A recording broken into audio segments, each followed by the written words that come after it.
Ladies and gentlemen, it's your boy back at it again. Welcome to another edition of the Rico Report, brought to you by the Buffalo Fanatics. You see it right here, baby. Let's go. Folks, we are less than 48 hours away from Bills football. 1 p.m. is going down against the Pittsburgh Steelers, a respected Pittsburgh Steelers. We ain't going up against the Jets, guys. We've gone up against the Jets the last 3 years. Out of the 4 years, we've gone against the Jets 3 times, and we beat their asses. Actually, we won one on some luck and some Josh Allen. But folks, this is a different opponent. We got to bring everything we got for this matchup against the Pittsburgh Steelers, man. It's show out. You know what I'm saying? You got to show up and you got to show out. That's going to be the theme for this game, man. We got to knock that first punch out. Throw that haymaker. Make sure it lands. And that's how we set the tone for the freaking season. We cannot start off with an L in the column. No. With all the hype that's been going on this offseason, there is no way we can come and take an L on a season opener. Ladies and gentlemen, welcome to another edition of the Rico Report. Welcome, folks. Welcome. Once again, welcome. We have some viewers in that are watching us for the very first time. If you guys are here for the first time, listen, it's going to be fun. Do yourself a favor. Smash that like real quick. Subscribe to the channel. And it's going to be a ride for the rest of the year. So you guys will not be sorry. If you like Buffalo Bills content, this is the channel that you want to be tuning in. Folks, we got a fun night tonight, man. This is going to be, like I said, it's going to be the fam night, right? We've got family, if you will, that are going to be calling, right? That's you guys, right? In the chat. The Bing Squad. Y'all know what it is, man. Bing Squad is going to be calling in if you guys so choose to. Some of y'all just like to watch and view. All is good. If you guys are friends of the show and you guys know how this rolls, y'all can call in anytime. You know what I'm saying? When I give you guys the green light saying, hey, we're taking calls, let's go. We do have a guest coming on, you know what I'm saying? And it's one of y'all, part of the Bing Squad. So that'll be coming on at about 8:45 or so. So welcome, folks. I am happy to see y'all. Let's get into some Bills football, man. So first and foremost, football is back. We had an opportunity to watch some football last night. And it was just nice to just watch like regular season football with elite quarterbacks playing. Dak Prescott being one of them. And yes, I did say elite. And obviously the GOAT, that is Tom Brady. Now, before we get into that, I mentioned the word GOAT. And let's talk about the GOAT of fandom.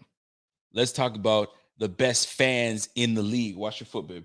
Let's talk about the best fans in the league. Yes, that's the Buffalo Bills. We, ladies and gentlemen, are two-time champs. We are two-time champs of the Fox fan bracket. Ladies and gentlemen, if you guys are wondering what I'm talking about, there was some controversy going on. I mean, last year it happened the same way, but there was some controversy that went down. The Steelers tried to handle us. They tried to take us down, but they couldn't. You know what I'm saying? And we came through and prevailed. They scored about 20,000 votes in a matter of like 10 to 15 minutes. And all we had to do was say, hey, folks, it's time to vote. And Bills Mafia came through. And you got to give them love for that. They came through and we took down the Steelers. And on top of that, we took down the Browns, right? And it's a bittersweet because we like the Browns. The Browns they're like us. You know what I mean? That's like the distant cousin, not too far down the block. You feel me? We've gone through the struggles and we're both on the come up. We both have, you know what I'm saying, our quarterbacks of the future. Thank you, my love. We both have our quarterbacks of the future. So it was just nice to see, I guess, two underdogs go at it. But guess what? There can only be one champion. And the Buffalo Bills, once again, reign supreme in fandom. We are just the best fans in the business. And we are two-time champs for the Fox fan bracket. So give yourselves an applause, you know what I'm saying? Because we did that. And we'll probably do it for the next 10, 15 years because we're just that crew. We're just that nice. Now we just got to make sure that we do this when it really counts. Not my love. We got to do that. She's daddy's girl, big time. She is Big Daddy's girl. We just got to make sure that we do that when it really counts, and that's within the white lines, right? So definitely something that I want to look forward to. It's going to be fun for us to do it again. So it's just nice that we are back to talking football. So speaking of football, how did you guys watch the game last night? Were you streaming it on some janky ass website, or did you guys take my advice? All right, let me show it to you again. It's the bfvpn.com. Get on that. Go to that very website. There's a discount that we, Buffalo Fanatics, are giving y'all. And then go get yourself a DAZN. Instead of paying that $220+ for Sunday ticket and this, that, and the third, where you're limited on what you can, jump on this right here. Get on the Canadian market, and then go from there. If you guys need how to step-by-step, listen, hit us up, and we will give you the step-by-step on how to make that work. So let's get right into the nitty-gritty of Thursday night football. That was fun. That's how you start the season, with a team that not a lot of people like, the Dallas Cowboys. They're one of the teams I dislike, but I must say this, but I'm starting to hate them less, if you will. I'm starting to hate them less. I don't know what it is, but I'm starting to dislike them less. Still don't like them, but I'm starting to dislike them less. Patriots, I'm always going to dislike them at the highest degree of dislike. You know what I'm saying? And just for Bill's Mafia man, I'm gonna pour a drink just for you, kid. I'm gonna pour a drink just for you. I'm set up already. I got my lemonade. My lemonade is here. I don't know what I'm gonna pour with. I'm probably just want to do some vodka, and you rock it out just like that. But anyway, yeah, the bar is open, baby. The bar is open today. So that being said, that Thursday night football, I need the chat to help me out here. If you could describe that game last night with one word, what would you describe that game? You can use two if you'd like to, but I actually that game was just exciting from start to finish. Excitement. That's the word that comes to me. Excitement. Exciting. Because it's just nice to have football back. We didn't have a boring game. We had some defense. We had a whole lot of offense. And it went right down to the wire. With Tom Brady's stupid face. I say that with a lot of respect. You know that face. We've seen that face for the last 20 years, where at times, it wasn't very often, but we would go up and we think we got it. And then they'd show Tom's stupid face on the sideline. Stoic. Just, I can't do his face, but you know the face where he gets up there, grabs his helmet, not rah-rah, just, okay, how much time left? Oh, you gave me 30 seconds? Cool. You gave me 45 seconds? Oh, a minute? Got this. Are y'all ready to go? Here we go. You know it. We've been there before. We've seen this episode before. All you have, damn, do I got a stain on my shirt? Yeah, I do. Damn it, man. Or is that water? Oh, it's probably from my daughter, what she leading up against me. She took a shower. Anyway, that is the Tom Brady that we know. And it's unfortunate for the Dallas Cowboys because they experienced the Tom Brady that we've experienced for so damn long. And frankly, it was just nice to see somebody else fall to Tom Brady and not, you know what I'm saying, us. Because it typically is us. And the worst part is, Dak Prescott did a hell of a job bringing his boys back and making the throws that he needed to make. Good for him, man. If somebody said hair grease. Nah, I know hair grease. This is water. They came back from the pool. I can feel it. It's wet. But folks, that was a game. That was a game. Now, there's a few things that I've got to talk about in that game before we get to Buffalo Bills chatter, right? First things first. Let's talk about these two guys, man. Dak Prescott and Tom Brady. Those two boys combined for almost just under 800 yards. I think 800 yards or just shy of 800 yards passing. 7 touchdown passes amongst the two of them. Like, it was something to see. But the most important thing that I enjoyed watching was Dak Prescott. I mean, we all watched the game. We all watched the game when Dak Prescott, you know what I'm saying, was scrambling, a routine tackle, and he doesn't get up. He's still on the ground. And you're like, what's going on? Oh, that's not his foot, is it? Oh, it's its foot. It's his ankle. Shit, he's holding that shit. We all gasped. We all looked away and came back and looked at the screen. We couldn't believe our eyes. We saw that man holding his poor ankle in his hand. I can only imagine what he's going through. His teammates, the opposition, people on TV. And it was tough, man. And mentally, he talked about it. He talked about how mentally draining it was, where he had to get back in. And luckily for his brother, actually, didn't one of his I think it was a close family member. I don't want to say his brother, but somebody close to him passed. And there was one person in his corner. And I think that was his other. I don't know if he's got two brothers or whatnot, but somebody was in his corner, really just edging him on. That's where family comes in, man. And then there was talk about him probably not getting his deal from Jerry Jones, and they're not going to bring him back. And then his brother committed suicide. Thank you, Don. His brother committed suicide. Someone very close to him. I think he had another brother that was next to him in this whole process. Building him up and keeping him going forward. My goodness, man. My goodness. But Dak Prescott was impressive. Dak Prescott was elite last night from start to finish. I saw a whole bunch of people saying, "Oh, he looks hurt. He's not the same." I'm sorry. I broke my goddamn ankle just last year. I had surgery on my shoulder, or one of the shoulders. I can't remember. If I'm not 100%, forgive me. I just threw for 400 yards and 3 touchdown passes. Maybe 4. I can't remember.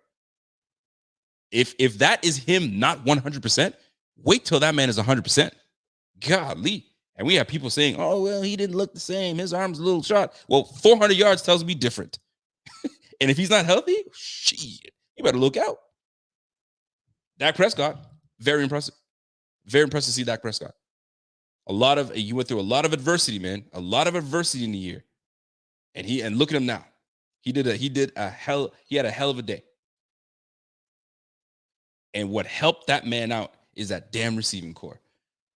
Now, it hurt me because I'm going up against my brother in fantasy, and he had Amari Cooper. And Amari Cooper went for 16 receptions, almost 139 yards and 2 touchdowns. Golly, who was the corner on Tampa?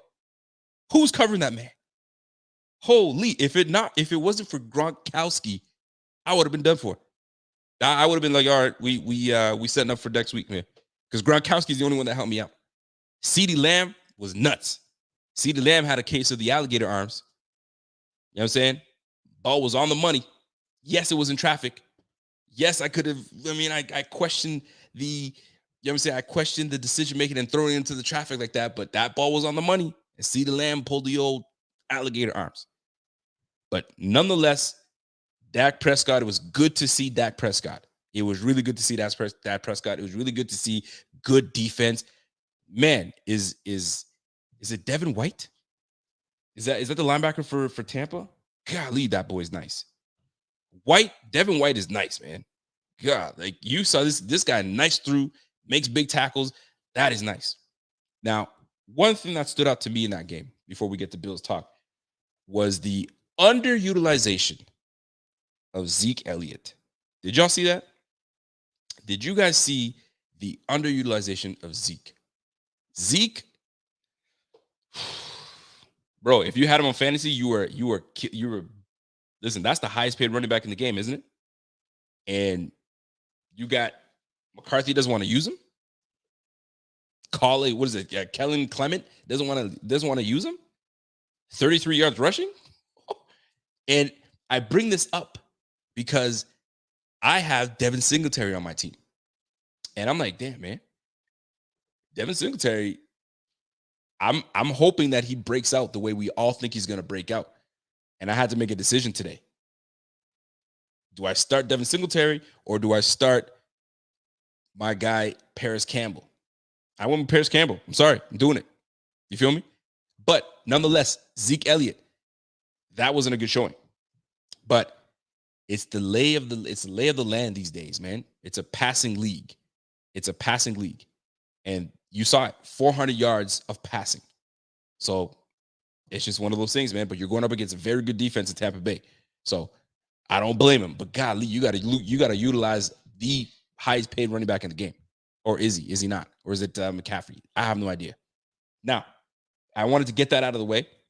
I do have a guest that is going to be joining me, and that's my man Lance Nelson, Bing Squad member Lance Nelson. Let me fix my my banners up, my brands up, and then bring my man on. Give me 1 second, folks, and we're gonna bring our guy. Let me bring my man on, Lance. Lance, what's up, guys? How you doing? I can't hear you. You there? You there? Yeah, can you hear me now? Yeah, I can hear you, baby. How's everything, man? It's good, man. It's good to be in Buffalo, man. It is good to. Are you originally from Buffalo? I grew up in Syracuse, right outside of Buffalo. Oh, okay, you grew up in Syracuse. Okay, so are we going to the game this weekend? Oh yeah, Oh absolutely. shoot. Okay. How are your seats? Do you have great seats? Are you like way up there or Bro, I just got 36 rows up, 50-yard line on the Bills 50 sideline, yard line? and I got pictures. Doesn't even compare to what the live view is, man. Get the heck out of here. Is that the best seat in the house? Because I don't know what the best seat in the house is when it comes to Bills games. Because I feel like everywhere you sit is a pretty damn good seat. Yeah, But the there are 50 a yard lot of line? good seats.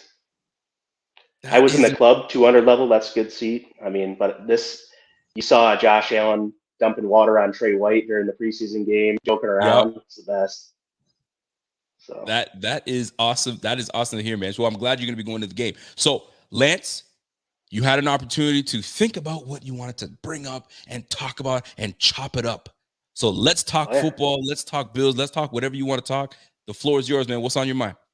Yeah, I just want to jump on what you were just talking about too. Like, what Yes. the heck are we watching last night, man? Right? Is Brady ever gonna age? Like, what is the deal with this guy? He's Benjamin Button, just getting younger, better looking, more fit. The zip on his ball is great. I mean, what are we doing? It's crazy. Now, did you not see that ball where he drops back, climbs the pocket? I'm thinking he's gonna get rid of it, climbs the pocket even more, and hits AB on stride. And I was like, Just come on, man, that's Tom Brady at 44 years of age. What the heck is yeah, going on? one of the best balls he threw. Actually, Godwin had it and he dropped it. It was a deep Oh, pass. that was a money ball.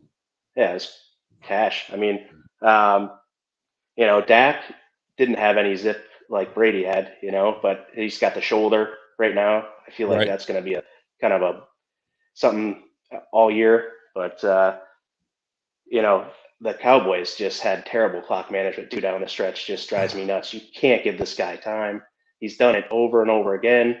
How many times? How many teams does he have to beat with under a minute left? And you said it. I mean, you said the same thing, but Time and time again, we see this every time it happens. It's like, when are they going to learn to not do that? It's like Dak Prescott was like, we got this in the bag, man. Defense, let's do it. But we forget that Dallas Cowboys defense was absolutely putrid last year. So there's a little bit of that stench that still is stuck to the Dallas Cowboys. And did you expect them to stop the Super Bowl reigning champs on a 1 minute left with the best quarterback that's ever done it?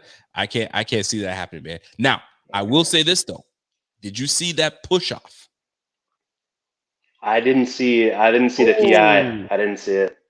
okay? So there was a blatant push off that should have been called as an offensive pass interference, and there was no call. That right there was crucial because that changes the whole game. Right now, Tom Brady's Tom Brady. That throw to Leonard Fournette on the corner, falling to his feet, and Leonard Fournette makes the catch. Is just one of those situations, man. It's crazy. There was a I know. ridiculous stat.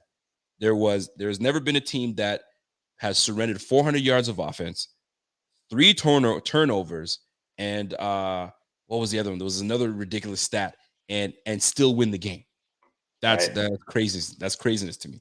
So kudos to Tampa. I mean, you got to do what you got to do, get that W, and keep it moving. Dallas looks very promising.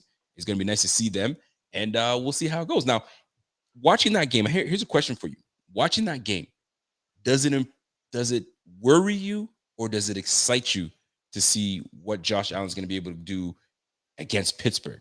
Right? You Oh, saw I'm Dak fired up, Prescott man. is a I'm very good fired defense up. in Tampa. So what are your thoughts on that? How does that make you feel?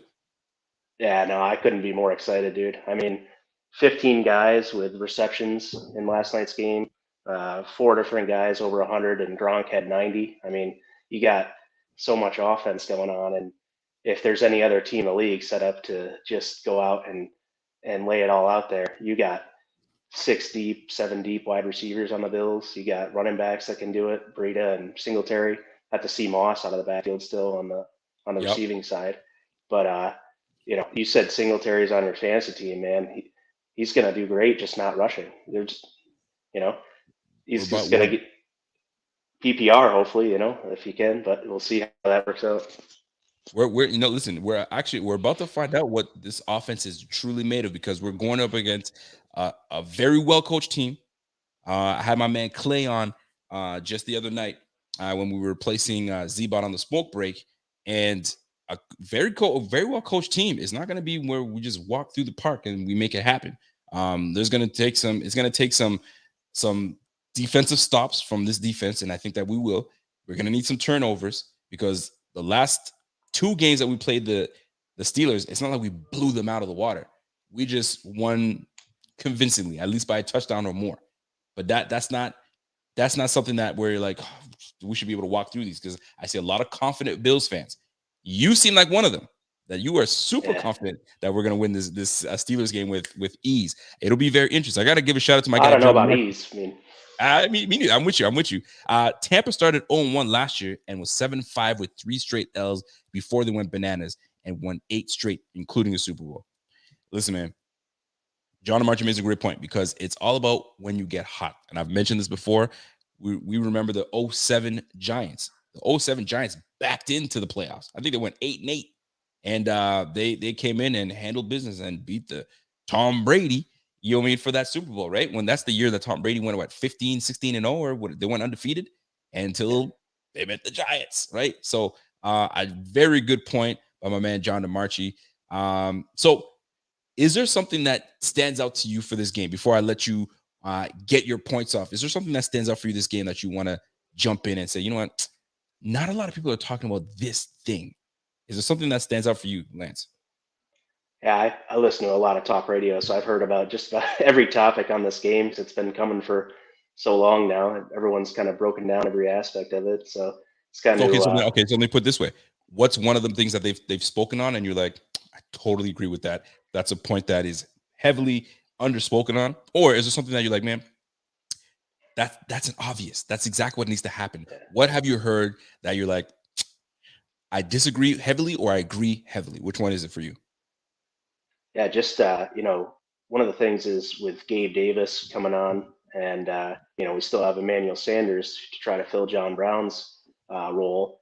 And problem with John Brown is he was hurt, right? So it wasn't available. Now Manny's hurt. So yeah, I like, man, come on, can we get our?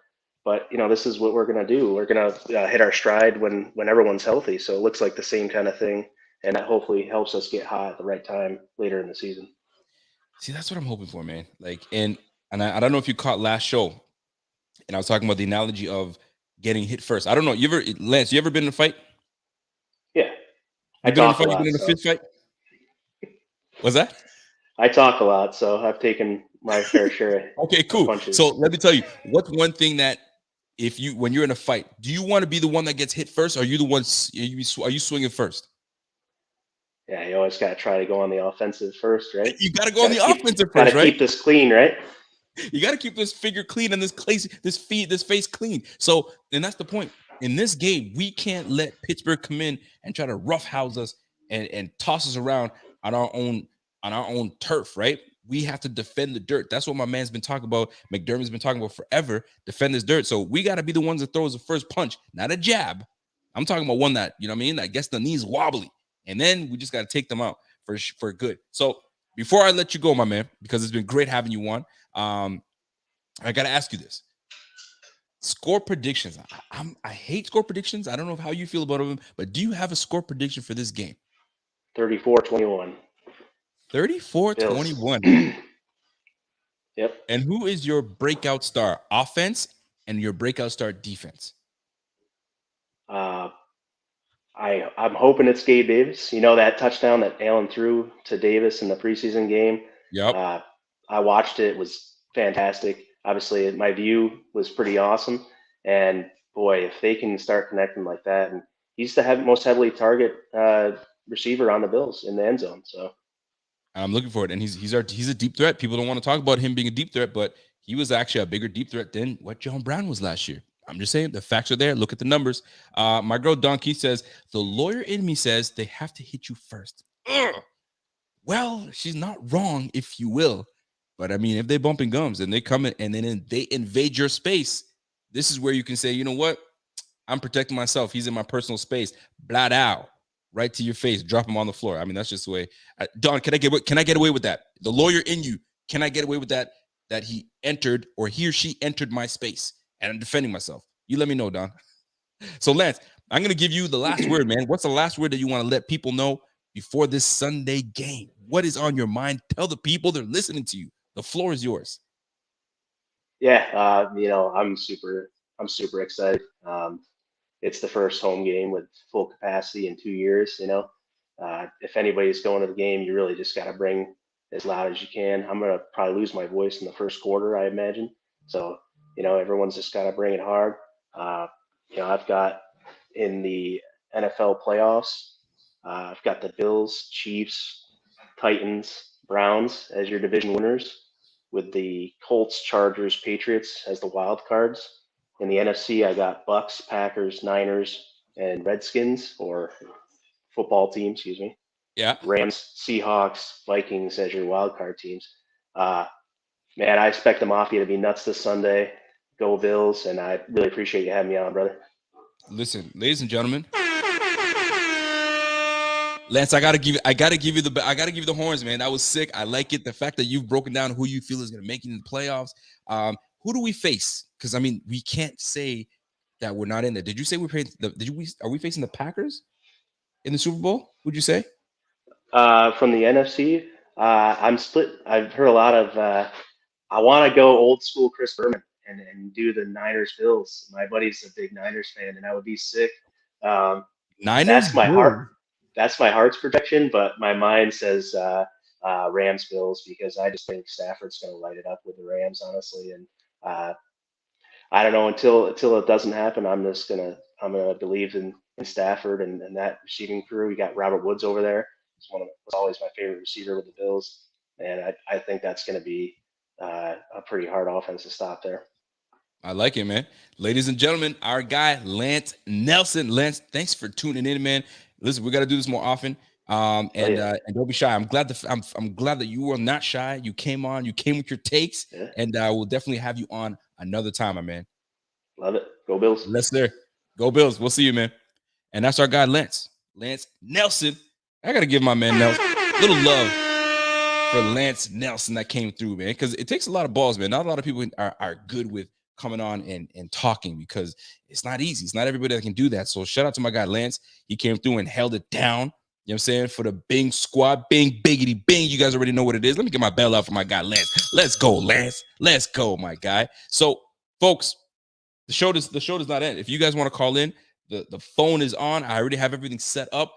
The number was already sent to the Bing squad. So if you guys are trying to call in and you feel like, man, Rico, I need you to talk about this. Oh, man, Rico, I need you to, y'all know what, you guys already know what to do. So I gotta bring something up, folks. I gotta bring something up, man.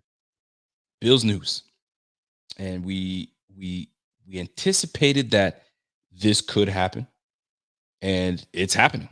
So it turns out that defensive tackle Star Lotulelei is out for this game. He is done. It seems as though he might be nursing a calf injury that's been kind of slowing him down. Excuse me, the last week or so. And Coach McDermott in today's presser has ruled his star defensive tackle. See that star defensive tackle star out of the game. That was a big part. That was going to be one of my impact players for the game, right? Not because he was going to be that guy that's going to shut shit down and all that stuff. It was more so, all right, Star Lotulelei is coming back. Now people can play in their rightful positions. Let's see what can happen, i.e. Ed Oliver in his rightful 3-tech position. Now Star Lotulelei is out. So now who steps up for Star Lotulelei? Who is going to be that guy? Well, I will say this. My man Clay Troya, our film guru, our resident film guru, Clay Troya was like, man, He told me he's excited for Harrison Phillips. I was taken aback. I was like, what? Really? I wasn't. He's like, no, I'm excited for him because the guy's put on some weight. He's officially 2 years removed from his ACL injury, right? So this is the year for him. It's make or break because next year, are we bringing him back? Are we letting him walk? So this is his opportunity to really show out. Title of this video is to show out, right? So this is going to be one of those opportunities. Take full advantage, right? You put on the weight, you got bigger, hold the point of attack. Let's see what goes down. So shout out to Clay for putting some trust in Harrison Phillips, and now he has somewhat sold me on his excitement. The fact that he's excited for for Harrison Phillips to take over for Star Lotulelei, it's got me excited now. Now I'm going to be paying attention. I'm going to see how we handle the run because Najee Harris, which brings me into my next point. Najee mother effing Harris. I don't know if you guys have heard what Najee had to say, but they asked Najee about being the team that plays away while like not playing at home. And Najee had, you could look at it as bulletin board material, or you could say, man, he's just talking, right? But we all know that if you know Najee Harris is a talker. He definitely is a talker. And Najee was like, man, I like playing away.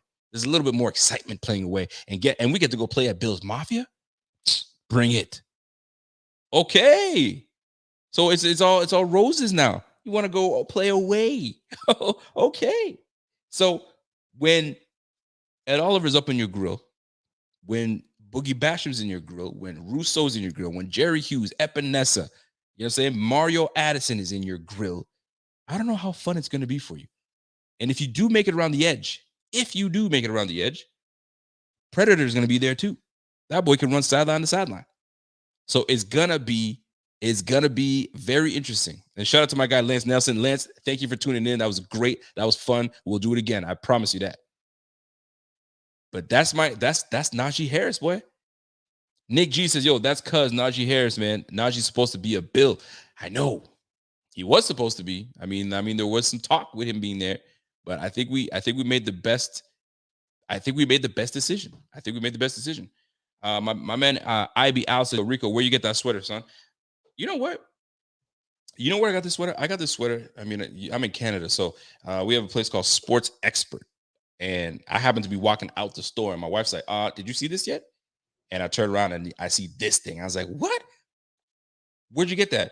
And it was in the clearance. It was in the clearance bin. I was like, the disrespect. And this is when the team was not good. So of course they're gonna disrespect the team. It was in the clearance bin and my size. I said, fam, let me grab that. Let me go through that bin to see if there's anything else. Found myself a toque, clearance bin again. The disrespect that the Bills had to go through when Tom Brady was ruining and ruling the AFC East. Nowadays, you'd be lucky if you find some Bills gear. You find some Bills gear, fam, you paying out the wazoo for that Bills gear. You know what I'm saying? So that's why DH Gate is my friend. I'm just saying. If you don't know, now you know. Shout out to my man, John DeMarchi. It says, Najee is almost 2 years older than Tremaine Edmonds, man. Process that. Here's another thing about Tremaine Edmonds, man. Tremaine Edmonds, was he a two-time Pro Bowler? Two-time Pro Bowler, Tremaine Edmonds. Only 23 years of age. Process that. Yes, John DeMarchi, I am processing that. I processed that a couple days ago when I saw that graphic. I was like, damn, 23 years of age. Whew. That boy is in line for 3 big contracts if he plays it right. 2 at least. 2 major contracts at least. Maybe a third if he plays it right. Golly, man, you gotta give these guys some credit, man. So I can understand why the Bills are like, hold on now. We want to invest in this guy, and we think that he's got a great ability to lead this team. So let's go. Let's roll. And I feel them. I really do. But I will say this, though, man. When I see Najee Harris expressing himself that he loves to come over and play, sometimes some teams get up for that. They get up to be the underdog. The boo, they love that because they want to be able to do this. That's what they want. They want to do that. 2 things these guys want to do. They want to shush the crowd, right? And if they make a play, they want to point at the veins. And you guys don't probably know what this pointing at the veins means. And that means you got ice cold veins, man. You're not fazed by nothing. Ice cold veins, man. So we hope that he doesn't give us any of that, any of this, and any of that. You know what we want to do? I'm gonna grab my tie here. I'm gonna make it seem like it's a thing. But we want to grab that towel. You know what I'm saying? Make fun of them, play a bit of renegade, and then grab that yellow towel and stomp on that shit. And then send them packing back to Pittsburgh. That's what we want. That's what I'm looking forward to. And then what's going to be great is then you come join your boy after the game for the post-game show. And I promise you it's going to be litty. By the way, we got 160 people watching right now on a Friday night. I always tell you guys this. I appreciate your time because you guys could be doing anything other than sitting here with me, but you are. So I appreciate your time of hanging out with your boy. And I promise you I'll make it worth your while when it comes Sunday after the game. Win or lose. Because you know how I gets down. Win or lose, man. I just hope Rated R Rico don't come out. Because he might. I'm trying to suppress that dude. I need him to stay away for a minute. Let's have some fun. Let's do it up, and we'll go from there, man. Shout out to my guy, Sheldon Cole. What up, Sheldon? So there is a standard in Buffalo, and it's all about winning football games. They know what's up. Oh, they know. They know. They saw exactly what was going on. Shout out to my guy, the Kingpin. My man, the Kingpin is, if you guys haven't sent him well wishes, send that boy well wishes. That boy went and got himself some work done on the knee. He's vlogging as we speak. Now my man's a vlogger now. He's sitting there giving you day by day. Pierre's vlog. You know what I'm saying? Almost like Carlton's log. But my man is vlogging on. Listen, man, shout out to you, my guy.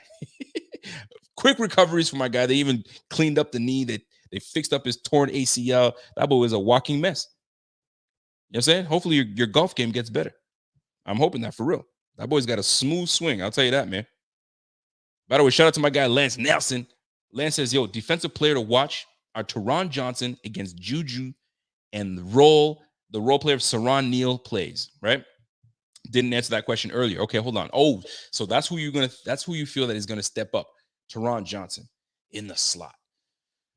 Taron Johnson is a tricky one for me because he was crucial in our success last year in two huge plays that really propelled us, really. So you can't hate on that. You know what I'm saying? He was prepared. He was in this playbook. He was where he was supposed to be.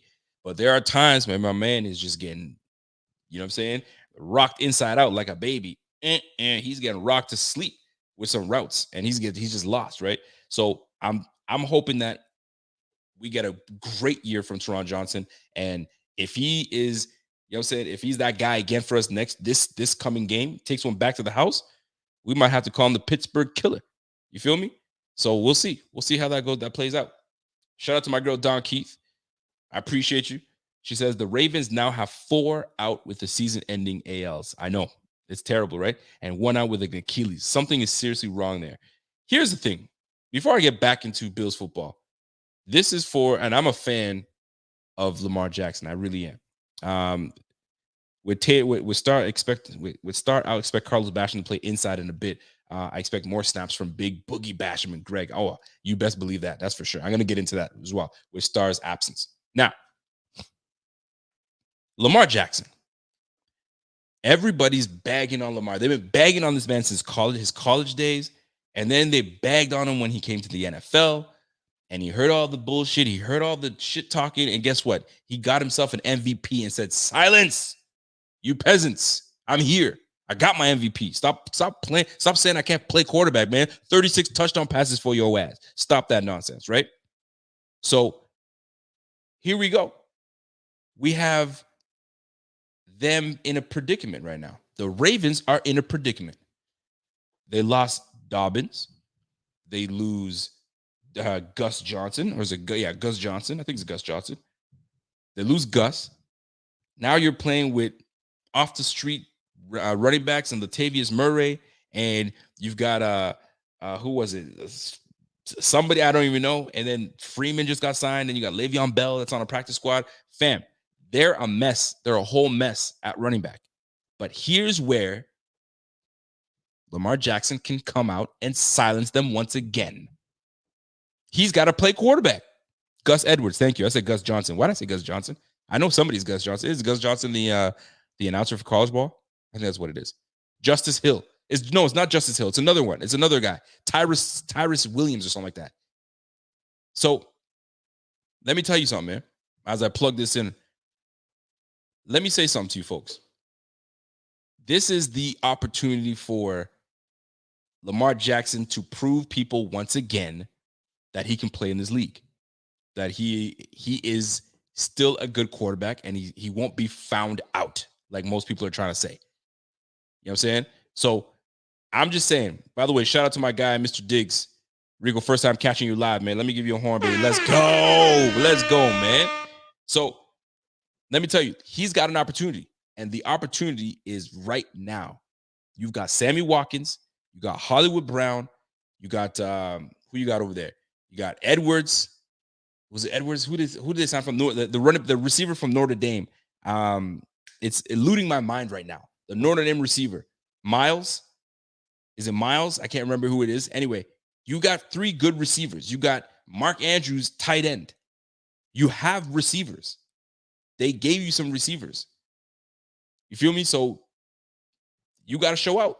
You can't just sit there and just focus on the run. And offensive coordinators got to come through. Come through. Be accountable, Lamar Jackson. You know what I'm saying? If you got to use your legs a little bit, fine. But these guys are expecting you to throw them the rock. You got to do it. You got to do it. Anyways, I don't want to stay too much on Lamar Jackson, but that got me into my bag with Lamar Jackson because I like Lamar Jackson. You feel me? So I'm looking forward to him having a good year. Just not against us. That's all. King Thriller says, yo, Lamar can't hold the entire run game the entire season, man. Sure, he's been doing well running the ball his 3 years, but he also has had running backs with him to help. Now there's none. And that means work on passing, 100%. He's got to. And I even forgot to say Sammy Watkins. And he got Sammy Watkins. Did I say Sammy Watkins already? Yeah, I think I did. And you got Sammy Watkins, man. Come on. You got no choice, man. You got to do it now. It's up to you. It is up to you. Now back to the Bills. Starla Tulele out. What does that mean for our interior line? What does that mean for our interior line? I'll come back to that. What does that mean for our interior line? Are we going to suffer? Is that going to be a weak point on our defense? The interior line. I don't think it will be. I think that we're sound enough. We have guys that are multiple, that can play inside, that can play outside. Case in point, Boogie Basham. Case in point, F.A. Obada. So we're going to have to give them different looks. I wouldn't say to confuse because we have a veteran a veteran quarterback back there that's seen a lot of football. So Leslie Frazier, is going to have to really be multiple. He's going to have to scheme and show different looks to our guy Roethlisberger. So now he doesn't know what is coming from where, right? Shifting of the lines, right? Sending the blitz here and there, disguising the blitz. We need everything that we can so we can get that first dub, get that out the way, and then we can move on to going 4-0 in the first quarter of the season. Now, earlier today, I noticed somebody said, man, it is not fair. How do they have us playing Kansas City and Tennessee back-to-back away? I think both of them are away. I can't remember did I write that down? I think I may have. They got us playing, yeah, I do. They have us playing the Bills at KC, and right after that, the Bills at the Titans. Back-to-back. Woo! The league is trying to test our patience, I'll tell you that much. They're trying to test us. But you know what? I think we're ready for that. I think we are ready for that. There should be no reason that we are shook because of this lineup, right? First game, Steelers. We should be able to take that. I feel that we have the better offense. I feel like we have a more complete offense. We have more guys coming back. The biggest question mark for the Steelers is that O-line. A whole bunch of rookies. You know what I'm saying? Kendricks is what? The center, second year. Sophomore and rookies, man, and maybe one vet. So that's where we will have the advantage in the trenches defensively. Then we go on to Miami next game. That's going to be a tough one. It's going to be very interesting because Miami plays New England. It'll be interesting. Miami could go 0-2. Quick things. Miami can go 0-2. I'm just saying. So we got to be on the lookout for them. So Steelers, Dolphins, Washington, and then we're home. We're back home for the Texans. So it's going to be fun. We could easily go 4-0. Bing, bang, bing. Bills Mafia Man has a legitimate question. Who is stopping Freiermuth? Pat Freiermuth. Who's going to stop Pat Freiermuth? Well, we have a collection of guys that can do it. Jordan Poyer, no slouch. Micah Hyde, not a slouch at all. Can cover. And I didn't even mention Milano, which is a former safety turned linebacker. Still got great feet. Still got good vision. Awareness is there. And then you got Tremaine Edmonds. That is physically gifted enough to play with anybody. So we're going to be challenged. We will be challenged. And these guys got to step up. That's why the title in the thumbnail is someone that we've got to show out. First of all, show up to the freaking stadium, not just in body, but your mind's got to be there. And then show out, man. This is why we did all the offseason bullshit. Now it's time. It's time. It's Vader time. You know what I mean? I always get my wrestling. I got to get a wrestling nugget in there sometime. We got to show them that it's Vader time now, man. Let's go. We're not playing no games. Shut down the big plays. That's what it's going to come to. But listen, my man Clay came through. Matt Canada is what the new offensive coordinator over there was, or Fitchner was the old one, and Canada's the new one. And there is not going to be any more dinking and dunking. We know this. They're going to be testing us deep. And what we do also know is Levi Wallace will be the starting corner opposite Trey White. So they will test. 4.340, Chase Claypool. Another 4.443 guy in Deontay Johnson. Juju Smith-Schuster, nice, solid receiver. I ain't going to say he's a speedster because he's not. But folks, we're going to have our hands full. So this is where that interior line must create havoc, must create disruption. You know what I'm saying? We talked about it before, but we got to storm the front. We got to storm the front, man. We cannot give them sunny days back there. It's got to be the freaking storm that's coming their way. Give them the hail, give them the rain, give them the snow, give them all that bullshit. It's coming your way. You better bring your parka. It's going to be chilly, right? It's going to be chilly in September. But y'all catch what I'm saying, man. Y'all catch what I'm saying. So looking at the notes right now, we've talked about impact players before, so we're not going to go into there. So at this point, we're 48 minutes in. You now have the opportunity, Bing Squad. If you want to call in, you're able to call in. You already know what it is, man. If you guys are like, well, I don't have the number. I don't know how to call. You do, because the number was sent to the Bing Squad. You already know. You guys are members. You guys got your emails. Don't be sharing that everywhere. And it's exclusive to you. So if you guys want to call in, jump in, call in. The phone is on. We're ready to roll. Let's rock out. You know what I'm saying? Secondly. This is my guy, Truth to Hearts. I see you, Truth. My man Truth says, yo, Rico, my G, fun fact, Levi has caught interceptions in the last 2 Steelers meetings. Oh, snap. That is a fun fact. I appreciate that, my man. I appreciate that. Sheldon Cole says, expectations for the game. What are my expectations for the game? What are your expectations for the game? That's what I should be asking y'all. What are your expectations for the game? I would love to see that. I was hoping Juju would fall on that milk crate challenge. Boy, listen, whatever black man or black woman invented that damn milk crate challenge, I am glad it's done. That thing lasted way too long. I'm surprised nobody died on that thing, man, for real. There were some serious falls, man. And the nerve of them. Some of them decided to do on pavement. Y'all crazy. But it is what it is. But expectations for the game. What are your expectations for this game? Do you guys have high expectations? I'd love to know what they are. Here's one expectation for me. I expect a 300-yard game from Josh Allen. I expect it. That's my expectation for him. I would love for him to give me 300 yards a game every game, excuse me. But that's my expectation, especially this game. I just saw Tom Brady throw for 379 at age 44. I just saw Dak Prescott coming off of an injury, a shoulder injury, coming off of a broken ankle. I just saw that man throw for 400 yards against a very good defense in the Tampa Bay Bucks. I expect a 300-yard game, especially from Josh Allen, going against Hayden, and I don't know who the heck the other corner is for the Steelers. I guess I should do my homework on who these guys are. That'll be my nugget for next game. We're just getting into it, right? First week. But Devin Bush is going to be a problem. He will be a problem. What is it? What's that? Ilu Alau?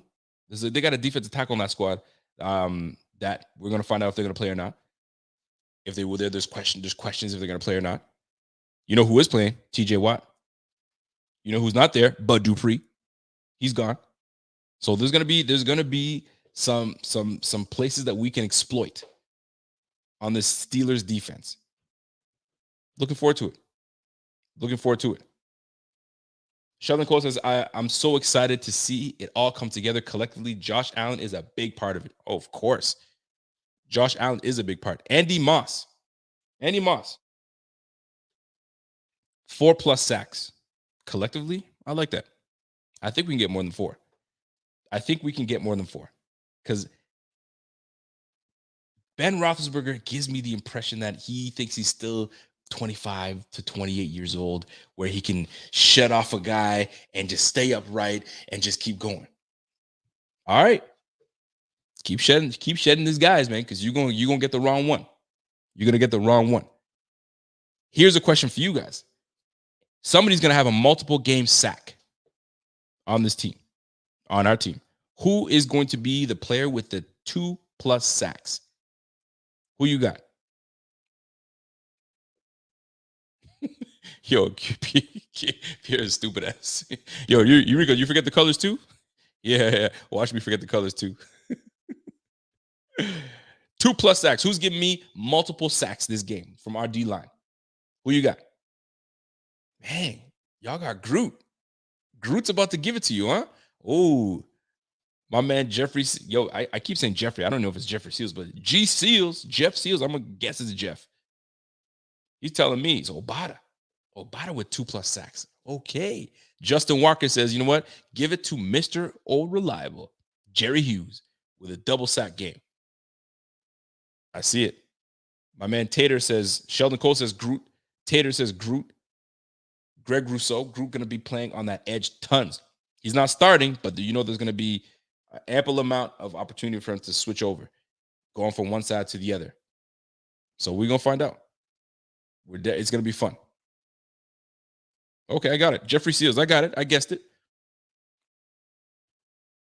You know what? You know who I don't talk about enough about is AJ Epinesa. I don't talk about AJ Epinesa enough. And I'm reminded constantly that don't forget about AJ Epinesa. AJ Epinesa is going to be a silent killer. I think he's going to be he's one of those guys that before you know it, he's got 12 sacks and you're like, what? AJ's got 12 sacks? It's no different than when we found out at the end of the season who led the team in sacks. It was AJ Klein. He was tied for 5.5 sacks with freaking Mario Addison. Who? AJ Klein had 5.5 sacks? What? When did that happen? I feel like it's going to be like that with AJ Epinesa this year. He's going to sneak up on you and like, you're sitting here, what? He's got 10 sacks in fucking like 11 games? Well, what's happening? Where'd this come from? Shit, okay. Take it. Shout out to my guy, Elliot Eisler. It's been a while, Elliot. What's going on, man? I'll say Addison just to be different. But Addison, let me tell you something about Addison, though. Addison, I'm not saying that he got poo-pooed on all of last year, but we hyped him up as the guy that had 4 seasons of like almost 10 sacks a season, right? 9.5 here, 10 here, 9.5 here, 10 sacks here. Like, fam, dude had just shy of 40 sacks in 4 games, in 4 years. So we expected him to give us the same, right? So I know that he had a down year last year in terms of sack production. So he's going to be looking to make things happen this game. And not only that, he saw his name ample. The articles that are put out there and roster projections that were put out there. Addison going to be cut. They're going to cut Addison early because this, that, and the third. He's heard it and read it all. And now that the dust is all settled, it's all clear. Oh, he's got a vendetta. He's got revenge. He's got revenge on his plate. He's got revenge on his mind to say, let me get my name back. You know what I'm saying? Up in the graces of Bills Mafia. I need them to start saying, yo, Mario Addison is having a baller season. That's what he wants, because that's why he came. He came to Buffalo for that. Yes, he's on the tail end of his career, but he's trying to go out with a bang. He sees the writing on the wall. They just drafted Epinesa the year I got here, and they just drafted Groot, and they just drafted freaking Boogie Basham. Shit, better get my act together. So he's going to be coming with it. So listen, Elliot, it's not wrong that you mentioned, you know what I'm saying, Mario Addison. It is not wrong that you mention him whatsoever. It's going to be fun this year. Let me tell you that. It's going to be extremely fun to see who, because I will tell you this, man, anytime that you are balling with the squad, just friendly competition, Ed Oliver's going to be sitting here like, fam, I'm trying to get up there too, man, because people been dogging me saying, yo, this is not the production I thought that I'd be getting for my first round draft pick. That ain't a lie. That is not a lie. So he wants to get busy. Everybody's got a story, right? Harrison Phillips, yo, I came off an injury. I wasn't the same. This year's the year that I need to come through and make it happen. And then they draft Boogie Basham. Then they bring Zimmer's on the squad. Like, they love Zimmer. Like, yo, I gotta get it together. He's even got reason. Zimmer, undrafted, being cut multiple times. He's like, yo, I'm gonna show y'all. I'm gonna show you guys made the right decision to bring me back. Boogie Basham drafted. Groot drafted. F.A. Obata. Listen, man, I come from the UK, mate. I come from the land of bangers and mash. You know what I'm saying? I'm about to show y'all. This Nigerian nightmare, this Nigerian blood in me, we're going to show you what's good. So everybody's got a story on this squad, man. Jerry Hughes. Yo, y'all trying to oust me as the old man. He's going to be out of here soon, man. Bump that, man. I'm the heart of this damn defense. The heart of this damn freaking, this, you know what I mean? Get the pump, get everybody live and going. That's Jerry Hughes. Let's keep it a buck here. Jerry Hughes is the one that kind of sparks things. It gets everybody going, talks his shit. So Jerry Hughes is like, fam, I went from, you know what I mean, double 10 sack seasons to 5.5. And he's been hearing Papa Peck Kevin talk a whole bunch of shit. Kevin loves himself some Jerry Hughes. He's sick and tired of it. He's sick and tired of hearing Kevin. Shut the fuck up, Kevin. You feel me? So I'm just saying, every guy on that damn line has a damn story on why and how they're going to freaking bring it this year. So it's going to be fun, man. It's going to be fun. It's going to be competition. Yo, who's getting to the quarterback first? Should I meet you there? Let's go. Shout out to my guy, Truth to Hearts. Truth to Hearts says, yo, Rico, can you explain to me why people say Addison is bad off of 1 year and with a new team, but Jerry been here forever and can't even sniff Mario's production, but he's good? Ooh, you trying to start something, aren't you? Listen, man. And I kind of explained it. Everyone saw Mario. I say Mario. Yo, fuck it, man. I'm gonna say Mario. F it. Everybody saw Mario with the production that he had with the Panthers. So they had expectations. The problem is we as fans put our expectations on someone, and when they don't fulfill our expectations, we get ready to boo and just, trash them. I am one of them. I sometimes get too damn excited. I expect something from someone and they don't give it to me, and I'm ready to trash them hard. But I'm also one that is like, yo, I love an underdog. Yo, give him an opportunity, give him a chance. Nate Peterman, you guys know what it is. I'm very vocal about it.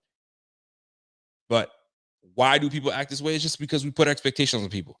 And when you put expectations on people and they don't fulfill your expectations, get ready, because the boo birds are coming. It's just nature. It's just the way things are, man. It's unfortunate, but that's what it is. King Thriller says, yo, I would love to see a Marvel superhero Groot put an old ass Jedi on his ass Big Ben. Oh, it's going to happen. You're going to see it. Dimitri Parker says, yo, what's up, Rico? I got Star with 2 sacks if he plays. So Star is out. Star is not playing, so you ain't going to get no sacks from Star, my man. He is out. Yo, Cantrell Scruggs says, yo, Ed Oliver will dominate. I want to see it. I want to see pure domination from Ed Oliver. I want to see it. I want to see that they cannot muster anything in the middle. They're going to have to do everything outside. That's what I want to see, because the reason they can't go upside is because Ed Oliver and Harrison Phillips are creating fits. Boogie Bashams are creating fits. They can't do shit. That's what I want to see. Don Keith says, if I have enough alcohol in me, I'm a hillbilly from Arkansas. Oh, you from Arkansas? Shit, you out there, huh? Arkansas. Yo, big Zimmer sack, man. Zimmer might get in there, man. If we routing it the way I mean, I anticipate that we could. Yo, if everybody gets a piece, I'm with it. I mean, you only get 60 snaps a game, 60 plus maybe. You feel me? So get yours in. There's a rotation. So everybody stays fresh, everybody stays hungry. That's the MO for McDermott. But if somebody's I like that motive, but I don't at the same time, because I need someone to stay in all day, every day. If you're dominating completely, stay in. Don't take me out. I'm not gassed. I'm not Boogie Basham when I'm looking gassed. No, I'm ready. Leave me in the game. But that's not his MO. He likes to keep everybody fresh, so rotate that shit. So we're going to see it. Everybody's going to get a shot. Everybody's going to get a shot. Hot take, McKenzie will return one or at least bring it to the house. Opponent's end zone. Oh, red zone. I hope to see it. Man, because we've been putting a lot of pressure on. There is a lot of pressure on McKenzie because Andre Roberts is gone. Andre Roberts is sayonara, man. I don't think, was he with the Texans now? So it makes a big difference. It makes a big difference. And you know what else makes a big difference? When we have members that show out and want to become part of the Big Squad. So I want to give a big shout out, a very big shout out to my guy, Antoine Williams 916. Welcome to the Big Squad. Bing, biggity, bing. Let's go. Welcome to the Big Squad, man. How about, let's do this, folks. I need to give you guys a reminder. There's 185 people right now. Do me a favor. Smash that like button right now. Right this second. Just smash it. Tap it. All right. Secondly, we are 70 people away, less than 70 people away from gaining 20,000 subscribers. Can we get to 20,000 subscribers before the game of the season? Do you think we can do that? Can we get to 20,000 subscribers before the beginning of the season? And that's this Sunday at 1 p.m. against the Steelers. That would be dope. If we can hit that milestone, we are less than 70 subscribers away. That would be sick. And I promise you, we will put our heads together to make it a worthwhile giveaway. A worthwhile giveaway. That is for sure. I know what Pierre's doing right now. I got you. Charlie Rooney. I honestly wouldn't be surprised with seeing no sacks because Ben throws that shit in less than a second. Ooh, that's another way to look at it. But here's where let me go at you like this. He can only throw the offense has changed, right? They got a new offensive coordinator. Finchner, I think I'm saying his name right. Finchner had an offense where you were dinking and dunking. So a lot of crossing patterns, a lot of crossing routes, shallow routes, dig routes, you know what I'm saying, little whip routes. So you have the ability to get rid of the ball very quickly because these routes are short routes. But now you have to backpedal. You have to take your 3-step, maybe to your 5-step, maybe as deep as a 7-step, right? So if you're giving our corners enough time to cover because you think you have enough speed, I got two pillars in the backfield in Jordan Poyer and Micah Hyde, daring you to throw it deep. Throw it deep. We're going to take that shit away. So if you need to take that 3, 5, 7, step drop, you're letting my dogs have enough time to chase your ass down. So Big Ben, you are pushing 40. You're not in your 20s anymore. So I implore you, if you hold on to the ball, it's not going to be good for you. So and my man said it best, man. If he's that might be very little sack because he gets rid of the ball so quickly. So it all depends on the offensive philosophy. If they think they found a weakness in our defense where they can dink and dunk, this is where we're making our adjustments. We'll see. But that's not a bad take, because when you get rid of the ball as quickly as you do, like a guy like Tom Brady does, quick things, then it's hard to get to you. Pat Mahomes gets rid of the ball freaking fast. Quick things. It's hard to get to you. So we're going to need a lot of coverage sacks, right? So take away that first read. He wants to hit that shallow. All right, let me jump that. All right, he's got to go to second read. Hopefully by second read, Groot is already freaking around that corner getting ready to reach his ass. So that'll be fun. Truth to Heart says, yo, Rico, you need to make more Scarface-style picture of Allen with the visor and put in the shirt and black and white. That joint would be fire. Let me repeat that so I can see what you're saying. Get that Scarface-style picture. Okay, I reloaded. With the visor and put it on a shirt. Yo, that might be dirty, man. I guess Truth to Hearts is going to be the first person to cop one. Truth to Hearts. That's a good idea, though, man. I like that. I like that a lot. Nick G says, yo, Brady has the fastest release ever at 0.33 seconds. Freaking crazy. Got to be that freaking avocado ice cream. I know, right? Avocado ice cream. That shit is nasty.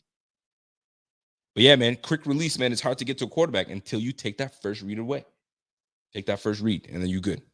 By the way, did you guys see the news that I wouldn't call it news, but Cam Newton kind of revealed, cleared the air, if you will, as to why he got released and cut. And to me, it makes a lot of sense. I don't think it's necessarily because Mac Jones was better than Cam Newton. I don't necessarily believe that. I also do believe that Cam Newton didn't silence enough. He didn't do enough to put it to bed. He left it up for pretty much a debate, and they chose the young one instead of the older guy. But he did say that how it would be very awkward for a prominent, well-known starter, big personality, to be backing up the rookie. And he thinks that Belichick probably would have thought that that would have been a distraction. So he's like, not having it. So we're going to part ways with you. So right now, Cam Newton he's got no team. Is it the end for Cam Newton? Is it over for Cam Newton? I remember people were saying, Cam Newton's really good. He's talented. Don't dog on my guy, Cam Newton. I like Cam Newton. But fam, it's going to be your next opportunity. You better make the most of it if you even get one. And it sucks because I'm sure he still has a lot of football left in him, but the body doesn't look like it does. I don't know, man. I have no idea. I never liked him going to New England in the first place. I thought that was a terrible position for him, a spot for him to go. But maybe he had no choice. Maybe he didn't have many choices. But that New England with Cam Newton, I knew that was a terrible, terrible mix. Donkey says, yo, I love Cam. And he said his aura would be the distraction. But did you see the feathers in his hat? That was freaking distraction just in the interview. Here's the thing, though. Those weren't feathers in his hat, my girl Don. That's his hair. So Cam is a Florida cat. He's from Florida, right? And that's the look. That's the Florida look. It's like I don't know what you call it. There's a name for them. They're not dreadlocks. But Florida's got this way where they do with their hairs and it stays out. So he put a hole in his hat to let his hair stand out. But anyway, everybody thinks it was feathers, but it wasn't. But listen, man, when you Cam Newton is a big personality. He's a big personality. He was a former MVP in this game, went to the Super Bowl, decorated athlete. You're saying lots of he came out with a banger of a rookie year. So Mac Jones, you know what I'm saying, takes the job. It's like, oof, that's a hit to the ego. So you gotta be tough enough that you can, recover and try to find yourself a squad. That's the way I look at it. Is Cam from? I thought Cam was. Is he from Georgia? Or is he from Florida? Because I thought he grew up in Florida. Could be wrong.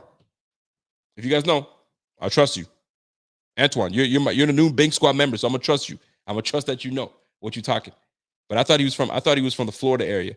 Because I know he went to Florida, but I thought he grew up there. I could be hella wrong. But he's got that hairstyle from these Florida cats. That I do know. Cam has some hard miles on him. I guess he does. He's from Atlanta, Georgia, but went to Florida. Okay, there you go. So he's influenced by Florida. Let me put it that way. Let me recap. He's influenced by Florida. His hair is influenced by Florida. So let me tell you this. I don't know if you guys have read this, but the defensive coordinator for the Pittsburgh Steelers had some interesting things to say about Josh Allen. And his comments were pretty much saying, listen, Josh Allen likes to run. I want him to run. Let him run. He wants to run like a running back. Guess what? When he runs like a running back, we're going to treat him like a running back. Ooh, those are some fighting words from the defensive coordinator for the Pittsburgh Steelers. I think it's the defensive coordinator, but it was one of the coaches on the defense side of the ball. Boy, oh boy. Now, if that's not bulletin board material, I don't know what is. Because when you you be careful what you wish for, first and foremost. Be careful what you wish for. Because I'm sure everybody in the league wants him or don't want him to go and run up on your ass. 6'5", I'd say he's probably 230, 235 maybe. And you want him to run up against? Fam, whenever he gets out of the pocket, he's usually past the linebackers. You know who's going to try to attack him? It's your little DBs and your safeties. 6'5", 235-pound quarterback, you're asking your cornerbacks to try to tackle Josh Allen that doesn't know the meaning of sliding? You don't want that smoke. You do not want that smoke. But apparently, the defensive coach for Pittsburgh is wanting that smoke. He says, I will treat his ass like a running back. So you want to run like that? You're going to find out what's really good. I was like, okay. So while you guys are worried about him running, you better help out Joe Hayden on the corner side. You know what I'm saying? Minka Fitzpatrick thinks he's going to try to sneak around and try to get that. Just make sure that you guys have Stephon Diggs in check. Make sure you got Cole Beasley in check. Make sure you got Emmanuel Sanders in check if he plays. And make sure you got Gabe Davis in check. I think they forgot. They clearly forgot that we are not a running team. So be careful what you wish for. Because we might give you the okie doke. We might make it seem like we're going to run the block all over you, and then we're going to air your ass out. I cannot wait for this Sunday, boy. I cannot wait for this Sunday. It's going to be fun. It's going to be fun. Yo, Rico, I sent a message to the Fanatics number showing what I was talking about, but the merch idea. I promise it will be your favorite. I bet, man. I'll get Bobby on that. We're going to make it work. My man Antoine says, yo, it's a trick, bro. They want to see him run over passing. Trust me, it's not going to happen. That boy loves to pass the rock too much. And we got way too many receivers. Way too many hungry receivers that we're going to sit here and waste time trying to run the rock. But if you give it to us, we're going to take it. If we give it to him, he's going to take it. My man, Mr. Diggs says, yo, Josh Allen's closer to 240 pounds. Shit, if he's closer to 240, then I feel sorry for them. I was trying to get him a little lighter, not 230, 235-ish. But if he's 240, shit, all right. I think he's in that 230, 235 range, but could be wrong. My man says, only hurts when you lie. Says, won't be surprised if a shoving match breaks out on Sunday between Bills and Steelers. Why do you say that? Because it's not going to be because Juju's doing that whole, you know what I'm saying? doing all that dancing, because he still does it, but he does it not on the logo. He does it elsewhere. So I doubt that we're gonna be mad enough that we want to fight. You know what I'm saying? But could be wrong. We'll find out. We'll soon find out. Shout out to my man McMaddy. McMaddy says, yo, I'm going to have a tough time sleeping Saturday night. Boy, are we all going to have a tough time sleeping Saturday night. You know what I just discovered? I wouldn't call that just discovered, because now I'm in a new time zone. I'm an hour ahead of Eastern time zone. So while it's 8:46 for y'all, it's 9:46 for y'all, it's 10:46 for me. And what's buns is yesterday I went to watch the game. So I get ready. Okay, this game's about to start at 8:30. I'm sitting at 8:30 and I'm catching like all this pregame stuff. I was like, yo, when's this game starting, man? It's 9 o'clock already. Yo, it's 9:15, 9:20, 9:30. Why is the game starting now? Oh shit, I'm an hour ahead. These games are starting at 9:30, so they end later for me. Golly, man. I was in bed by like 12:30, 1 o'clock. I was like, damn. So I gotta get used to that. So we got what? How many primetime games we got? We got 4 primetime games. Yo, I'm already tell you guys right now. Those are 4 days I gotta take off from work. Sorry, guys, can't make it. Primetime game, gotta take the day off. What's happening? You're taking days off? Yeah. You see these guys right here? Yeah, they're playing tonight. I gotta make it very clear to these people, because they don't know that I'm a Bills fan, and I'm in a territory that if there are football fans in this province, and they're so close to Boston, they're freaking Patriots fans, and the TV feed gives them all Patriots football games. Oof, definitely not my type of city, not my type of province. But you know what? I'm gonna rep it hard. You see this blue? I rock that shit everywhere. I haven't heard of Go Bills yet. I don't see many Bills fans out here yet, but we're gonna find them. We'll find them. We'll make sure we find them. By the way, do me a favor. There's 198 people watching right now. Do me a favor. Smash that like real quick. Just tap it. Give that smash. I want to see that thing climb up right now. We got 198 of y'all. Let's do it. So, folks, the Bills Steelers preview.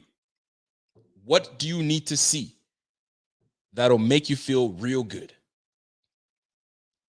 No, I'm not in Ontario, bro. I'm in Nova Scotia now. I moved. I'm not in Ontario anymore. I'm not in Ontario, man. I'm in Nova Scotia now, kid. I'm out east, way out east. So, what do you guys need to see in this game? I need 3 things that you guys need to see from this team, right? Not necessarily individually as a player, but what do you want to see? What decision makings do you want to see? What do you want to see coach do, or philosophy, or how do you want? What is your ideal scenario that you want to see take place in this game? Talk to me. My man said, yo, he moved to Oak Island. Yeah, close, something like that. Dr. Minecraft says, Canada? Yeah, I'm in Canada, bro. People don't realize that I'm in Canada. Do you know how many people say when they meet me, they're like, yo, are you American? I was like, what? American? Oh, you look American. I was like, oh, I look American. Y'all crazy. Oh, you sounded. I was like, I don't sound anything like Americans. But I could be wrong. Maybe I do. I could be wrong. I don't say A. That's for damn sure.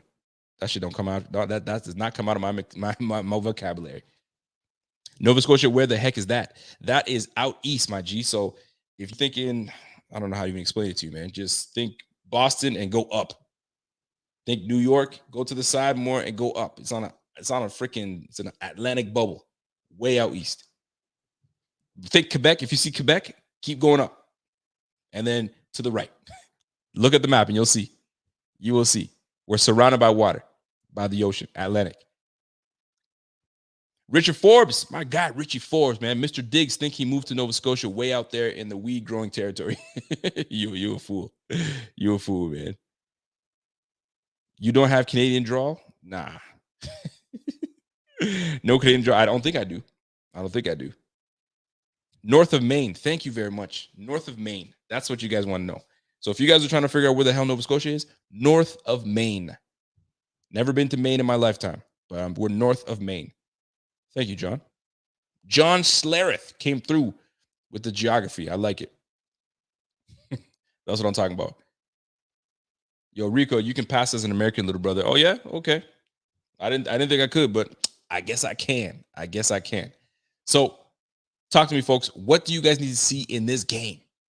What do you need to see from Coach McDermott? Do you need to see more challenges from him? Do you want to see him more aggressive? Do you want to see more of us going for it on 4th downs? Do you know something? I actually really like that McDermott does not play games. He's got so much confidence in this team, in this offense. Yo, 4th and 2, we might even go for it on our own 30. He's that confident. I think he feels that if we're past the 50 and we get to a 4th and 1, going for it, taking that. And I admire that. That's one thing I really do like about what McDermott has done, especially last year. Last year we saw a whole lot of it. We even saw it in the preseason. We do not care. You know what I'm saying? We will go for it on 4th. And I love it. I'm big on that, man. I love that shit. That tells me you got all the confidence in the world in your quarterback. And your quarterback, and here's the funny thing. They might say, hey, Josh, ready to punt team, punt team, punt team. Josh might say, nah, we got this. He'll wave him off. We got this. And he'll fucking get to his thing and be like, all right, so what play we're going to go. Boom, let's go. Everybody get in. Here's what we're going to do. Ready? Break. First down. McDermott's like, all right, guys, punt team, stay off. We got this. 2 plays later, 6 on the board. Let's go. That's what I'm looking forward to, man. I love that shit. Elliot Asher says, your Bills use advanced analytics as well. They have been. It's clear. They figure something out with where they are on the field, what this team is probably going to run in this scenario. Are they expecting us to do this? There's a whole bunch of things that go into it. We're a team that does use the analytics a lot. And he said it. He was going to start. He said it when he came to Buffalo. He's going to lean more onto the analytics, and it seems to be working. Because I'm loving every minute of it when we do go for it on 4th. I'm not gonna lie, no cap. I actually love that shit. Last year's game against Pittsburgh, we rushed with 6 and didn't get any pressure. Some plays, it was bad. Well, if you look at who we had rushing the passer, it wasn't great. It wasn't great. You know what I'm saying? But Ben also was in an offense that he had to. It was a lot of dink and dunk, right? That's why he's got so many damn attempts. You ever see Big Ben's attempts all year? Let me look at last year's attempts. How many games he had like 40 plus attempts or 35 plus attempts? Let me try to look that up real quick. Because I'm actually curious myself because he had a lot of attempts. It's a lot of dinking and dunking. A lot of that. Ben Roethlisberger. Let's see what's up with my man. The stat log, what it shows us. So check this out. In 2020, let me see if I can get that right as I look through this stuff, man. But y'all, man, this guy was a major contributor in freaking just dinking and dunking all the way through. So it doesn't surprise me whatsoever. Let me see if I can find that shit because it's bugging me now. It's really bugging me, folks. So in his 2020 season, the 2020 season, let me see what my man Big Ben did. And if you guys find it before me, by all means, you know what I mean, shoot it out. So check this out. Okay, I just found it. So week 1, he went how many attempts? I'm trying to find that real quick. Week 1, my man Big Ben, as I scroll through this thing, he had 32 attempts. I bet you Big Ben had 30 attempts every single game.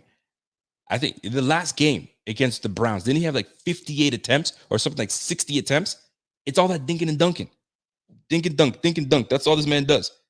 So it doesn't surprise me none. Not one bit. Even when he went against the Denver Broncos, how many attempts did he have that game? Denver Broncos, that was week 2, 34 attempts. That's what he does, man. This guy just dinks and dunks. I'm not going to go through it all like that, but that's what he does. If you guys have it all there, then by all means, man. I really hope McDermott doesn't get conservative if we get up by a couple scores. None of that prevent bull. You know what it is in the NFL? It's a respect thing, right? Because they don't want it done on them, and they are going to try to respect another team. They don't believe in running up the score unless they have a personal vendetta against someone. So if it comes down to it, I can totally see McDermott pulling off the pedal if he's up two scores, 2.5 scores, right? So If he's up 2.5 scores or so, he's just gonna be conservative, run the rock, you know what I mean, dink and dunk, nothing too crazy, and go from there. Now, if he turns it around and he's Mr. Aggressive and he's pedal to the metal, shit, I'll take that every time. But it's a respecting. He respects guys. He has tremendous respect for Tomlin. So he's not gonna run it up on Tomlin. He's gonna chill. And I don't think Tomlin would run it up on McDermott. I think it's a respecting. You're in this league long enough. You know each other. You probably coach with each other. I mean, they already have. They played with each other at freaking whatever school he went to, St. Mary's or Mary this. Mary had a little lamb school. I don't know where he went to, but they played with each other. So like, there's a mutual respect. So they're not gonna run it up on each other. It's a you know what I'm saying. It's a game of almost. It's like they're playing chess with each other, man. You know what I mean? It's a gentleman's game, a gentleman's sport amongst themselves, and they keep it moving. But when you're playing teams like the Jets, run that shit. When you're playing a team like the Patriots, run that shit. I don't give a shit if it's Bill Belichick. You run that shit on it, man. You can put 50 points on this guy, run it. Because how many times have the freaking Patriots ran it up on us like heavy? They're up freaking 30-0, 35-0. They're still pouring it on us. So William and Mary, thank you, Namdi. I knew it was something. I called it Mary. Had a little. I don't know. It was William and Mary. They both went to William and Mary. So there's a mutual respect. But Robert Saleh, you're just part of the collateral damage, right, guy? Sorry. Flores, run that shit up on his ass. Bill Belichick, double up that shit on him. Don't stop. Take care of the division. Division, you want to crush the division, man. Crush all hope in the division. If we can sweep that division again, that would be most lovely. Most lovely. Mr. Dick says, yo, no, they said last year. Keep their foot on their necks. Josh won't hold back. It's not about Josh, man. If coach says, yo, chill out, run this play. And if Josh is defiant and says, nah, we're up 6 scores, we're going to keep doing that shit. They're going to be like, yo, you're out. Trubisky, get in there. Trubisky will come in there. But we'll see. I was talking about the defense, Rico, letting up in coverage, allowing teams to get garbage. It's true, man. It does happen. It does happen. And thing is, you have to understand, we are playing elite of all the elite players ever. And there's no quit. The same way there's no quit in Josh Allen in year 2. Josh Allen had no quit. He was trying to do everything he can to kind of keep us in line. So this is the name of the game, man. They're going to try to put out their best plays together and do what they must. So do we want to let big plays happen? No, absolutely not. But shit, sometimes things happen, man. Sometimes things happen. Bomber Johnson says, yo, the sweep is coming again this year. Bills Mafia, mount up. Tell me, you just reminded me something. Tell me how pumped you were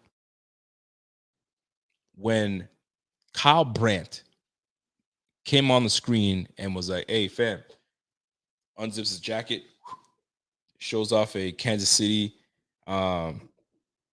what's my man, the Kansas City jersey on. He had Travis Kelce's jersey, and he's like, yo, I'm paraphrasing, we got to buckle up. We got to, you know what I'm saying? We got to suit up. We got to mount up. And my man takes off the Kansas City jersey. He's got a Josh Allen jersey. Boy, that shit had me hype. I was like, yo, Kyle Brandt for the win. That was a pleasant surprise. Yo, I don't know if you guys are realizing this, folks, but we've been clamoring and begging for national media to show us respect. They don't respect us. We're always the underdog. We have officially moved out of underdog chatter. We've moved out of disrespectful chatter. Now, these guys see us as a legitimate Super Bowl contender. They see us as a legitimate division champ. They see us as a legitimate team in the NFL. Small market, but they see us as finally a legitimate team. So we can't play this whole they don't respect us anymore. Not that I'm saying you are saying that, but man, the whole world knows what the hell is going on in Buffalo right now. So we have a lot of pressure on the old shoulders. But good thing we have a good-ass leader in Sean McDermott. We got a good-ass GM in Brandon Beane, and we have a hell of a good-ass quarterback in Josh Allen that doesn't get phased by pressure. So I look forward to seeing all of that. He wants to smoke, and he's going to take it. RC3, shout out to my guy RC3. Says, yo, did you see Tom Brady yelling, telling his OC no in the Dallas game? Was hilarious. I didn't catch that. I know they were talking about it, but I didn't catch that at all about like him like waving it off. I think it was a play that they told him to call the play, and I guess he was like, nah, I'm not doing that shit. But I didn't see any like, I didn't see a head shake. I didn't see anything. I think either he just ignored it and just went to his play calling sheet. I have no idea. But I did hear them talk about it. Now, we are an hour and 30 minutes in. I have not received any phone calls from my folks, which is fine. It's Friday night. Y'all are enjoying yourselves. We just chopping it up. I like that. Do me a favor. Did you guys smash that like button? Because I can't see where the like number's at. Can someone tell me where we are in terms of likes? Because I'm not a mathematician, but I can do simple math. I see 192 people in this bitch. And I don't know how many likes that are in this thing. So if we can get 190 likes right now, that would tell me that there's mutual respect for me, that you'll do that and show some love. So how many likes are we at right now, folks? Let me know. Can we get it to $190? Are we over that already? If we are, let's get it to 300. Where we at? Let's go. We're at 100 likes. Oof, come on now, folks. We can do better than that. Let's bump that thing up to 200. Just smash that like real quick for your boy, and let's get this thing popping. Let's go, folks. Let's go. Bunch of slackers. There you go, Richard Forbes. Richard Forbes is calling y'all out. Yo, my seat has been recovered 10 times on this bus. I don't know what you're talking about, bro, but it's cool. I get you. So, prediction. Mr. Diggs has a prediction. He says 37-19 with two TDs on defense, 2 defensive touchdowns, and Bass makes 2 field goals at a side 40. Oh, outside the 40. Go Bills. That's a bold prediction. That is what we call a bold prediction. And this is where I'm going to take our show into the last segment, because we're at an hour and a half. So it allows me to take it into the last segment. Let me get my little ticker going, because we are going into the bold takes, the bold prediction. What do you guys have in terms of bold predictions in this game? Bold predictions. What do you see? What do you see happening? Can you guys help me out with that? Bold predictions for this game. Talk to me. Where are we at? What are we doing? What bold take do you have that you think is going to happen? Negative or positive? I can't see anything negative happening, but let's go. Bills Mafia F's says, yo, 44-21. He thinks we're going to put a 40 burger on. Okay, I like that. Cole Beasley scores twice. Now, I like that because it's very effing possible. Very possible. Juju leaves the game with an injury. Come on, man. Don't wish any injuries on people. Richard Ford says, yo, 2 dislikes. Talk about it out on an island. Nah, you know how it is, man. It's like Steelers fans or the competition. They don't like it. So like, no, we can't let Buffalo Fanatics do it. Let me click that. I doubt it, because I think we're all pretty cool with each other. But you know how people are, man. Probably Steelers fans. It's all good. All is good. Yo, Cameron Forrester says, yo, bold take. We rush for more yards than any game last season. Ooh. I kind of like that. I mean, shoot, we ran for 200 plus yards against the Patriots when we just squeaked by them. Or was it the game that we blew them out? I can't remember. But I know against the Patriots, we had a big game. It was like 200 plus yards of rushing. So that's a tall feat. That's a tall feat for sure. Yo, bold prediction. Bills get Big Ben on the grass 4 times. 4 sacks. I like that. And it's very possible. Very possible. Nick G says Singletary has 100 plus rushing yards. If Singletary has 100 yards rushing, man, I'm happy with that. I'm extremely happy with that. Now that tells me next game I start him on my fantasy team, because that tells me he's really doing it. And if we're playing the Miami Dolphins, we're gonna see what's really good. 6 sacks, 1.5 by Groot. Ooh, I like that. I like that. That's a bold. I like that too. John S says, yo, how do you feel about bandwagon fans that jump from other teams? How do I feel about teams that just people that see? Those are what you call casual fans, right? They jump from team to team, not because This is my opinion. Not because of the particular team per se, but maybe there's a player that got traded over there, right? Because I know a lot of people, wherever a star player goes, that's where they go. That's where their loyalty lies, with the player. LeBron goes to Cleveland. I'm a Cleveland fan. LeBron goes to Miami. I'm a Miami Heat fan. LeBron goes, back to Cleveland. All right, I'm back to it. I'm a Cleveland fan. LeBron's in LA. I'm an LA fan. You feel me? So those are people that you just kind of say, it is what it is. You ain't a fan. You're just a fan, but you're not a fan. Fans, we don't waver. We don't go back and forth. You stick with a team through highs and through lows. Period. There's no ands, ifs, or buts. That's what you do. That's what makes, when your team becomes a good team, that's what makes it even sweeter. Because now you've gone through the struggle, and now you're ready to take on the high times. Like right now, this is a good time for us to be Bills fans, because we went through the struggles of losing for 20 freaking plus years. You feel me? So now we on that. Yo, I wanted to play a clip for you guys because it hit me just now, because you asked me that question. Do you guys remember, without looking online, do not look online, what other uniform after the Bills did Eric Moulds put on? I just remembered that today, and I was like, holy, I forgot about that. It's been so long. Eric Moulds. What other jersey did Eric Moulds have on other than the Bills jersey? Do you guys know? Because I was like, shoot, I forgot about that, man. I can't believe it. I saw a highlight today of Eric Moulds catching a football in a freaking Titans uniform. I was like, Titans? I'm like, yo, he was catching footballs from Vince Young. I was like, damn, man. The Titans. I was like, shoot. See, someone said that the Texans, Titans. The Titans, my fan. And listen, did he play for the Texans too? Because I forget. He played for the Texans as well? Shoosh. I'm just saying, man. I thought I was blown away. I was like, wow, I didn't realize that. He's catching balls from Vince Young. But I don't remember Vince. I don't remember him going to the Texans though. He played for the Titans, not Texans, Titans. Oh, they play for both? And then there you go. That's how much I remember. I just want to see him in a Bills uniform, and I forget that I've ever seen him in any other uniform. Nuts. It's like how weird was it when you saw Thurman Thomas in a damn Dolphins uniform? Ugh.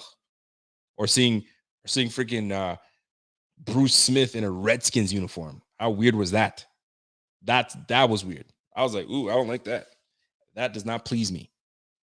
You feel me? But anyway, I digress. Folks, I've been going for an hour and 38 minutes. I could go for another hour if I need to, but we got a big game in a couple of days from now. So be on the lookout. We have a pre-game show going on. If you guys are into fantasy football, if you guys are into betting is back. You know what I'm saying? My man Casey and my man Nap are going to be talking bets.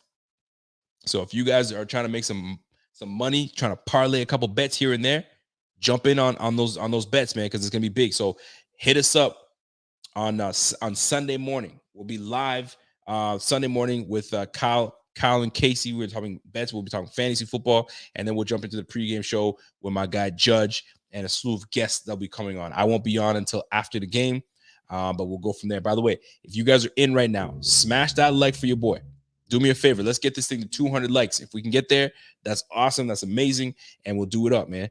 But that's it. That's my time, folks. You guys were fantastic as always. You guys come and you hang out with your boy. We were sitting at 180 plus, super strong. We got to the 190 strong. We're at that right now.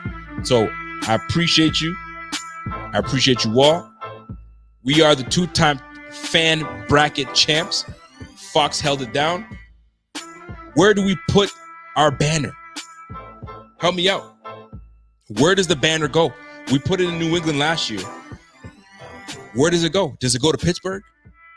Does it go to Cleveland? Does it go to Miami? Does it go to New York? Do we put it in New York so the Jets and the Giants can see that banner and say, yo, we are New York's team? Where does this banner go? Hit me in the chat. Let me know. If you guys caught up to this point, where do we put this damn banner? So, folks, that's my time. You guys are always amazing. If you guys have not subscribed to any of our social media pages, I implore you to do that. It's where you need to be. It's a fun time. If you guys have not followed me on Twitter, hit me up at RealRicoBF on the Twitter.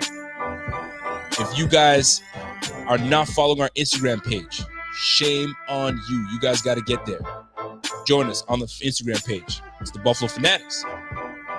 You guys got to jump on. Hit us up on the Buffalo Fanatics Twitter. But folks, it's about that time. And until next time, it's your boy. Ladies and gentlemen, have yourself a great night. Let's go. And I'm gone.